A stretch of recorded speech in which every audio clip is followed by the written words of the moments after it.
중국 영화 삼국지 용의 부활, 철인, 영춘권 무림 절대고수를 아십니까? 한국에서도 꽤 알려진 중국 영화인데요. 이 영화를 보셨거나 아신다면 사진 속 이 여성을 보셨을지도 모르겠습니다. 이름 바이징. 바이징은 중국에서 제2의 양자경이라고 불리며 양자경 이후 이렇다 할 스타를 찾지 못하고 맥이 끊긴 중국 쿵푸 영화계 여배우의 뒤를 이을 차세대 스타로 떠오른 인물입니다. 2012년 바이징은 29세의 젊은 나이로 세상을 떠나게 되는데요. 라이징 스타의 사망 소식은 순식간에 중국 전역으로 퍼지고 인터넷은 바이징과 관련된 기사로 도배가 됩니다. 돈과 권력, 외도 사기 등 바이징의 죽음을 둘러싼 온갖 의혹과 논란이 수면 위로 올라오고 그 놀라운 진실에 중국인들은 충격에 빠집니다. 21세기 중국 연예계에서 가장 충격적인 사건 중 하나로 남아있는 바이징의 죽음. 오늘 이야기 시작합니다. 2012년 2월 28일 베이징 왕징의 나누서원 아파트에서 끔찍한 사건이 일어납니다. 29살의 여배우 바이징이 자신의 집에서 목숨을 잃는 사건이 일어나죠. 범인은 바로 그녀의 남편 저우청하이. 범행 후 그는 그 자리에서 칼로 자신을 찔렀고 병원으로 이송 중 사망하고 맙니다. 해당 소식이 알려지자 중국 연예계가 발칵 뒤집히죠. 바이징은 많은 중국 영화와 TV 드라마에 출연해 꽤 이름이 알려진 유명 배우입니다. 사망하기 전 출연했던 영춘권 무림 절대 고수에서 주인공으로 좋은 연기를 선보여 양자경의 뒤를 이을 쿵푸스타가 나타났다며 중국 영화계를 흥분시켰던 인물이죠. 바이징의 사망 소식에 그녀의 팬들과 그녀와 함께했던 연예계 인사들은 그녀의 죽음을 애도하며 그녀를 죽인 남편 저우청하이를 비난합니다. 그러나 경찰 조사가 시작되고 바이징을 둘러싼 추악한 진실이 하나둘 수면 위로 떠오르면서 여론이 바뀌기 시작합니다. 바이징과 재벌 저우청하이는 결혼한 지 채 4년도 되지 않은 시점에 이 같은 끔찍한 비극을 맞닥뜨리게 되는데요. 바이징이 감추고 있던 비밀은 무엇일까요? 두 사람 사이에 과연 무슨 일이 있었던 걸까요? 바이징, 1983년 6월 4일 출생, 랴오닝성 티에링시에서 태어났습니다. 바이징은 어릴 때부터 예술 쪽에 많은 관심을 보이며 다재다능한 예술적 기를 보여줍니다. 특히 연기에 관심이 많았는데 감정을 표현하는 데 있어 남다른 면이 있었습니다. 바이징의 부모는 공장 노동자로 어려운 가정 형편에도 딸의 특별한 재능을 알아보고 딸에 대한 지원을 아끼지 않았습니다. 1996년 바이징이 13살이 되던 해 그녀의 부모는 이혼합니다. 바이징의 어머니는 딸이 재능을 제대로 발산할 수 있는 무대를 찾아 북경으로 가기로 결심합니다. 바이징과 그녀의 어머니는 빚도 들지 않는 반지하 방에서 지내며 어렵게 생활하지만 하나밖에 없는 딸의 꿈을 위해 자기 때문에 고생하는 어머니를 위해 각자의 자리에서 최선을 다합니다. 2000년 북경에 터를 잡은 지 4년이 지났습니다. 17살의 바이징은 뮤지컬 공부를 시작하며 배우로서의 꿈을 키워갑니다. 2002년 19살이 된 바이징은 중국 3대 연기 학원 중 하나이며 예술 교육의 최고 학부로 손꼽히는 중앙기극학원 연기과에 입학합니다. 복리와 장찌이가 졸업한 학교이기도 한 중앙기극학원은 그녀의 동창으로 문장, 당언 등 중국 영화계의 스타들이 있습니다. 바이징은 배우의 꿈을 이루기 위해 무던히 노력합니다. 열정과 노력만큼은 누구에게도 뒤지지 않는 그녀였지만 그녀가 걷는 길은 그리 순탄치만은 않았습니다. 2005년 22살 대학교 3학년이 된 바이징은 처음으로 드라마에 출연할 기회를 얻게 됩니다. 하지만 기대와 달리 그리 큰 관심을 받지 못하고 이후 국립아동극단에서 단역 배우로 활동을 하게 됩니다. 보통 이렇게 되면 현실의 벽에 부딪혀 꿈을 포기하고 현실과 타협하는 쪽을 택하게 되는 게 일반적인 수순이지만 바이징은 꼭 모두에게 인정받는 배우가 될 거라며 연극 무대에서 경험을 쌓으며 한 단계 한 단계 꿈을 향해 전진하죠.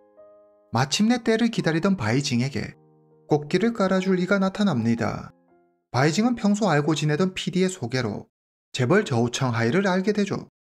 저우청하이, 1965년 베이징에서 태어났습니다. 저우청하이는 금융업으로 엄청나게 큰 돈을 벌었습니다. 그는 부동산계의 거업으로 10억 위안의 엄청난 재산을 보유한 중국 부호였습니다. 그는 다양한 인맥을 자랑했는데 연예계와도 그 연이 다 있었죠. 조우청 하이는 자신보다 18살이나 어린 바이징을 보자 첫눈에 반합니다. 조우청 하이는 자신의 마음을 숨기지 않고 스폰서를 자처하며 그녀의 연예계 활동을 돕습니다. 그러나 조우청 하이에게는 말하지 못할 비밀이 있었습니다. 그는 이미 결혼해 아들이 한 명 있는 유부남이었죠. 심지어 바이징과 몇 살 차이 안 난다며 나이까지 속였습니다. 조우청 하이는 바이징과의 첫 데이트 날, 로맨틱한 데이트를 위해 고급 호텔에 있는 레스토랑을 예약합니다. 그러나 바이징은 화스러운 데이트 대신 작은 식당에 가서 마라탕을 먹는 소박한 데이트를 선택하죠. 지금까지 자신의 재력만 보고 다가오던 여성들과 사뭇 다른 바이징의 모습에 조우청 하이는 그녀에게 특별함을 느끼고 바이징과 평생 함께하리라 마음먹습니다. 그는 바이징의 마음을 얻기 위해 선물 공세를 펼칩니다. 조우청 하이는 바이징에게 고급 승용차를 선물하고 그녀와 그녀의 어머니에게 용돈이라며 매달 큰 금액을 줍니다. 거기다 바이징이 활동하는 극단에 100만 위안을 투자하며 그녀의 든든한 후원자가 되죠. 결국 바이징은 조우청 하이의 마음을 받아들이고 두 사람은 연인이 됩니다. 2006년 대학을 졸업한 바이징은 정식으로 데뷔합니다. 무명의 신인 배우였던 그녀는 조우청 하이라는 든든한 뒷배에 힘입어 혈색상서라는 TV 드라마의 주인공으로 캐스팅됩니다. 이렇다 할 경력이 없었던 바이징이 주연으로 캐스팅될 수 있었던 건 사실 조우청 하이의 후원이 있었기에 가능한 일이었습니다. 조우청 하이는 바이징이 배우로서 성공할 수 있도록 물심양면으로 적극 도와줍니다. 2008년 성공적인 데뷔전을 치른 바이징은 영화계에도 진출해 우리에게도 잘 알려진 홍콩 출신 중화권 스타 유덕화 주연의 삼국지 용의 부활에도 출연합니다. 바이징에 대한 마음이 깊어질수록 조우청 하이는 자신이 바이징을 속이고 있다는 사실에 무척 괴로워했습니다. 그는 더 이상 연인을 속일 수 없다는 생각에 자신의 진짜 나이와 사실은 결혼해 아들이 있다는 사실을 고백하죠. 2008년 초 조우청 하이는 전 부인이 아들을 키우는 조건으로 합의 이혼하며 오랜 이중 생활을 정리합니다. 2008년 3월 조우청 하이는 이혼 서류에 도장이 채 마를 새도 없이 바로 바이징과 혼인신고를 합니다. 두 사람의 관계를 두고 중국에서는 여러 논란이 일었습니다. 바이징이 유부남인 조우청 하이의 돈을 노리고 의도적으로 접근해 단란했던 한 가정을 파괴했다며 가정 파괴범이라며 손가락질하는 사람들과 세상 물정 모르는 순진한 신인 여배우를 연예계 활동을 미끼로 접근해 형편이 어려운 바이징의 절박함을 이용했다며 조우청 하이를 파렴치한이라고 욕하는 사람들로 나뉘었죠.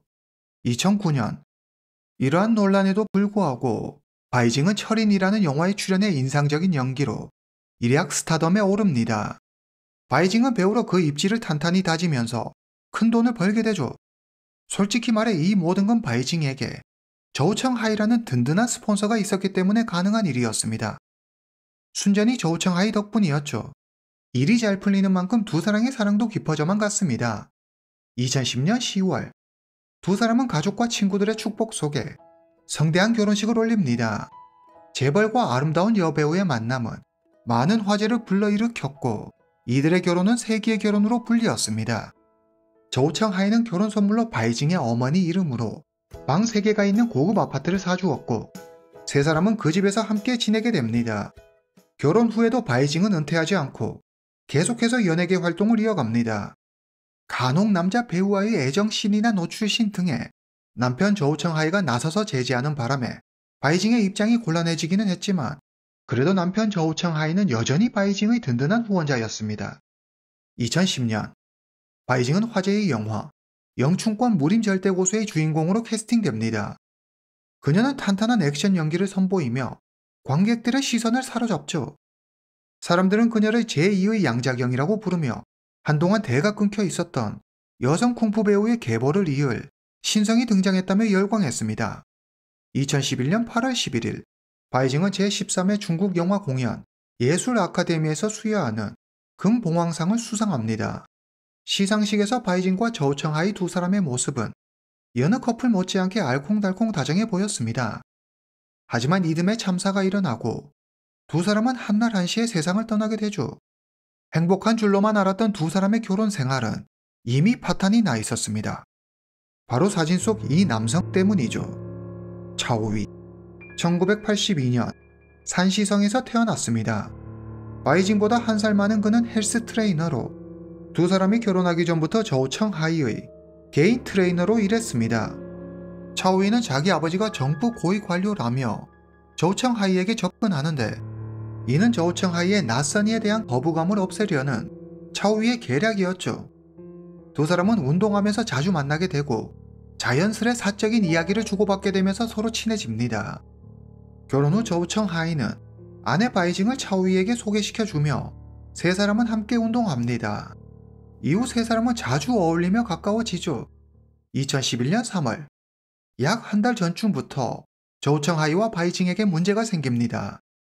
누구의 짓인지 알 수 없지만 집과 차에 붉은 페인트 칠이 되어 있고 저우청 하이에게 협박 문자가 오죠. 돈이 그렇게 많은데 그것 좀 나눠 씁시다.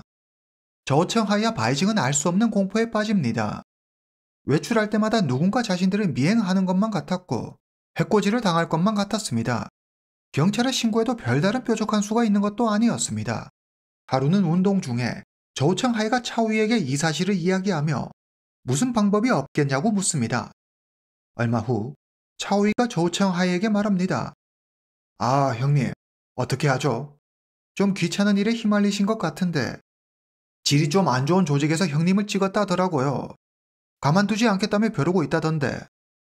그런데 너무 걱정하지 마세요. 제가 해결할 수 있어요. 근데 이게 아버지 힘이 좀 필요한 일이라서요. 아시죠? 아버지도 이런 일을 해결하시려면 어느 정도 성의를 보여야 해서요. 저우청 하이는 차오이의 아버지에게 해당 일을 부탁하는 대가로 현금 50만 위안과 파테필립 시계, 그리고 고가의 그림을 선물하죠. 차오이의 아버지에게 선물을 전달하자마자 언제 그랬냐는 듯 저우청 하이 부부를 괴롭히던 일은 사라지고 평화가 찾아옵니다. 이 일로 차오이는 저우청 하이의 맹목적인 신임을 얻게 됩니다. 저우청 하이는 골치 아픈 일을 해결해 준 것에 대한 감사의 표시로 저우청 하이 부부는 차오이와 함께 하이난 여행을 가고 명품 시계를 몇 개 선물해 줍니다. 그리고 차오이의 할머니 생신에는 30만 위안 상당의 황금 복숭아 장식품을 건네기도 하죠. 아무리 돈 몇 푼은 우스운 부자라지만 뭔가 선물이 과하다는 느낌이네요. 더구나 아무리 부부의 헬스 트레이너로 서로 친하다지만 부부가 가는 여행에 함께 간다는 게 언뜻 이해가 되질 않습니다. 저우청 하이는 차오이가 말한 조직이 실제로 있는지 누가 자기를 노렸는지 아무것도 몰랐지만 차오이의 말을 의심하지 않았습니다. 굉장한 재력가라고 하는데 많은 일을 상대하는 사업가답지 않게 너무 쉽게 사람을 믿는 게 아닌가 싶네요. 저우청 하이는 차오이를 믿을 수 있는 좋은 친구라고 여기고 그에게 쓰는 돈을 아끼지 않았습니다. 헬스 트레이너인 차오이는 매달 실적을 채우지 못했다며 우는 소리를 했는데 그때마다 저우청 하이가 모자라는 실적만큼 카드를 끌고 억지로 차오이의 실적을 채워줬죠. 저우청 하이는 호탕하고 체면을 매우 중시하는 사람이었습니다. 차오이는 이 점을 이용해 저우청 하이에게 도움을 청했고 자기가 원하는 것을 쟁취했습니다. 2008년 저우청 하이가 보유한 주식이 급락해 그의 자산이 대폭 줄어듭니다. 반면 바이징은 배우로서 제대로 전성기를 맞아 승승장구 중이었죠. 수입 역시 이전과 비교할 수 없을 정도로 많아졌습니다. 자존심이 무척 강했던 저우청 하이는 초조해집니다. 더 큰 돈을 벌어 자신의 건재함을 아내 바이징에게 보여주고 싶었죠. 2011년 5월, 차오이가 저우청 하이에게 부동산 개발 사업을 제안합니다. 형님, 큰 건이 하나 있는데요. 잘만 하면 3억 위안은 그냥 꿀꺽할 수 있는 건이에요. 근데 내부적으로 좀 복잡한 문제가 있긴 한데 아마 아버지가 힘만 좀 써주면 다 해결될 거예요. 그러려면 총알이 좀 필요한데 형님이 좀 준비해 주실 수 있죠? 저우청 하이는 고민 끝에 차오이가 제안한 기회를 잡기로 결심합니다. 그는 이전 일로 차오이의 인맥과 차오이의 조력자인 그의 아버지의 힘을 믿고 있었죠. 하지만 예상하셨다시피 이 모든 건 다 거짓이었습니다. 차오이는 저우청 하이의 돈을 노리고 접근한 사기꾼에 불과했죠. 저우청 하이는 꿈에도 이것이 거짓일 거라고 생각지 못하고 잊지도 않은 차오이의 고위관료 아버지를 위해 뇌물로 현금 720만 위안과 고급 승용차를 준비해 차오이에게 건넵니다. 차오이의 목적은 저우청 하이의 재산에만 있는 게 아니었습니다. 그는 저우청 하이의 아내 바이징도 노렸는데요. 바이징은 화려한 연예계 생활에 익숙해지고 주변에 젊고 잘생기고 멋진 남자들이 넘쳐나다 보니 자연스레 늙고 못생긴 남편에 대한 불만이 많아집니다. 남편의 전폭적인 지원이 있었기에 가능한 지금의 자리였지만 그런 마음도 고마움도 세월에 점점 희미해져 갔죠. 그녀는 젊고 잘생긴 남자를 원했습니다. 그런 그녀에게 차오위는 가까우면서도 쉽게 만날 수 있는, 게다가 남편이 의심할 리 없는 최적의 상대였죠. 바이징은 저우청하이와 같은 헬스장을 다니며 운동했습니다. 자연스럽게 바이징과 차오위의 만남이 잦아졌고 바이징과 차오위 두 사람은 저우청하이 몰래 은밀한 관계를 맺게 되고 결국 두 사람은 연인으로 발전합니다. 두 사람은 사람들의 시선 따위는 신경 쓰지 않는다는 듯 바이징의 촬영장에 차오위가 찾아오는 등 대놓고 가깝게 지냅니다. 많은 이들이 이 둘에게 의심의 눈길을 보내지만 정작 남편인 저우청하이는 아무것도 모르는 상태였습니다. 이때부터 바이징과 차오위는 저우청하이의 재산을 빼돌리기 위한 계략을 세웁니다. 두 사람은 이혼 계획을 꾸미고 더 많은 위자료를 뜯어내기 위해 머리를 굴립니다. 2011년 말 저우청하이는 항저우로 출장을 갑니다. 차오위는 여자를 고용해 저우청하이를 유혹하게 만든 다음 불륜을 근거로 위자료를 왕창 뜯어내고 이혼할 계획을 세우죠. 저우청하이는 여자의 유혹을 이기지 못하고 그녀와 관계를 맺습니다. 저우청하이가 의문의 여성과 만난 호텔 방에는 차오위와 바이징이 미리 설치해둔 몰래 카메라가 있었는데 이 카메라에 저우청하이의 은밀한 만남이 다 찍혀 있었습니다. 이 일을 빌미로 바이징은 저우청하이가 여자와 놀아났다며 이혼을 요구합니다. 하지만 저우청하이는 쉽게 이혼에 합의하지 않습니다. 이즈음부터 저우청하이는 차오위의 정체를 의심하기 시작하죠. 그는 차오위가 자기에게 사기를 친 건 아닐까 생각했습니다. 차오위의 요구대로 그에게 뇌물을 주고 960만 위안을 투자했지만 반년이 지나도록 아무 소식이 없었기 때문입니다. 2012년 1월 저우청하이의 재정 상태가 점점 더 안 좋아지고 저우청하이는 차오위에게 자신이 투자한 돈을 돌려달라고 하지만 차오위는 단칼에 거절해버립니다. 그제야 자신이 사기당했다는 걸 깨달은 저우청하이는 차오위를 경찰에 신고합니다. 경찰은 차오위의 사기 정황을 포착하고 곧장 수사에 착수합니다.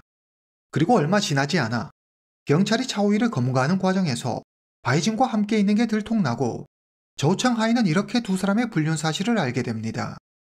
자신의 불륜 사실이 남편에게 들통났음에도 바이징은 오히려 당당한 태도를 보입니다.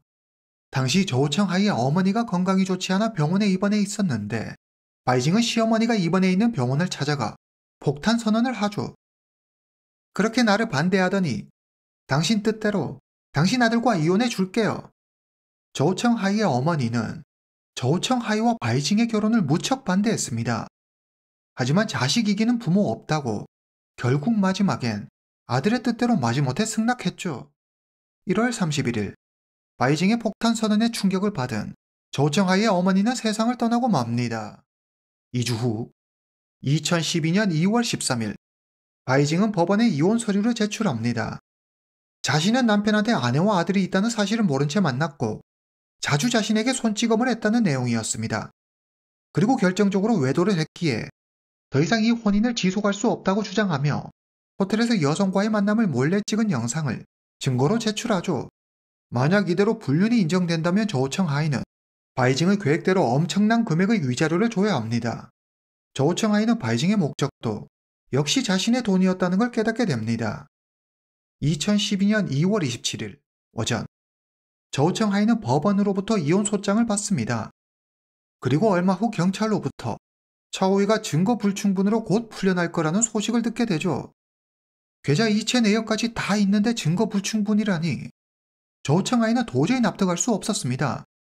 그런데 알고 보니 바이징이 중간에서 농간을 부린 것이었습니다.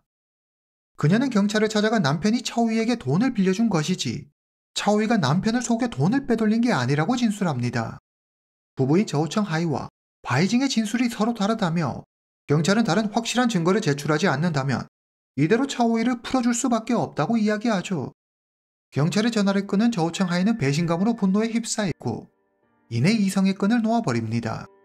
그는 형에게 전화해 이야기합니다. 형, 법원에서 이혼 소장을 받았어.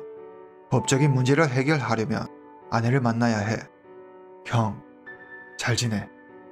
평소와 다른 동생의 통화에 이상함을 느낀 저우청하이의 형은 바이징을 만나지 말라며 말렸지만 소용없었습니다.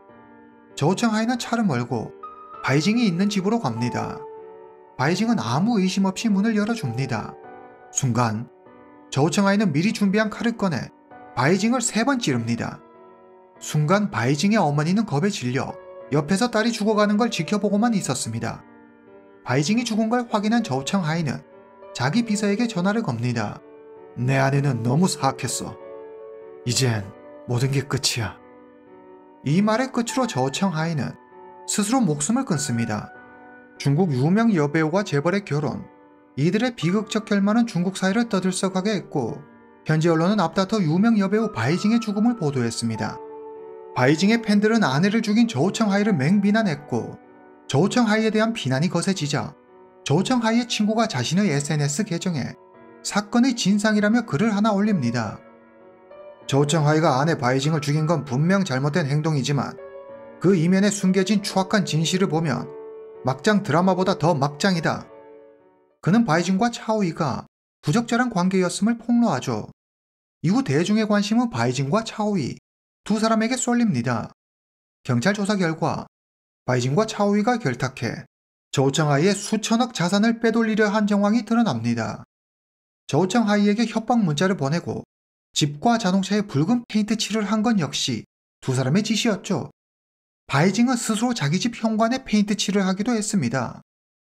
차오이의 아버지가 고위 관료라는 것부터 2011년 5월부터 시작된 부동산 개발 사업, 불륜 몰래 카메라까지 모두 두 사람의 거짓말이자 음모였습니다.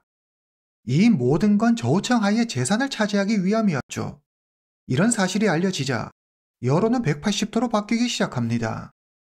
바이징이 남편 댁에 배우로 성공했음에도 남편을 상대로 사기를 쳐 더 큰 돈을 노렸다며 바이징을 탐욕스러운 여자라고 비난하며 저우청하이의 불행을 동정했습니다. 그러나 저우청하이가 전처와 아들을 버린 대가를 받은 거라며 모든 건 인과응보라고 말하는 이들도 있었습니다. 2013년 5월 검찰은 차오이를 사기 혐의로 정식 기소합니다. 법정에선 차오이는 범행 일체를 부인하죠. 제가 주도한 게 아니에요. 바이징이 모든 걸 계획했고 저는 시키는 대로 한 것뿐이에요. 아주 악독한 여자였다고요. 차오이는 끝까지 자기 죄를 인정하지 않았습니다. 바이징과는 그저 친구였을 뿐이라고 주장하죠.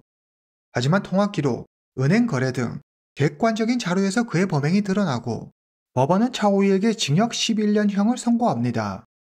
저우청하이는 죽기 전 전처와의 사이에서 낳은 아들에게 이미 자기 재산의 대부분을 물려준 상태였습니다. 이에 바이징의 어머니는 딸이 가져야 할 몫은 응당 자신이 받아야 할 몫이라고 주장하며 소송하지만 법원은 이를 받아들이지 않습니다. 중국 부호와 유명 여배우의 세기의 결혼과 사랑은 결국 인간의 그릇된 욕망과 성공을 바란 이들의 잘못된 만남으로 스폰서와 여배우의 흔하디 흔한 그렇고 그런 이야기로 이렇게 막을 내립니다. 오늘 이야기는 여기까지입니다. 다음 시간에 뵙겠습니다.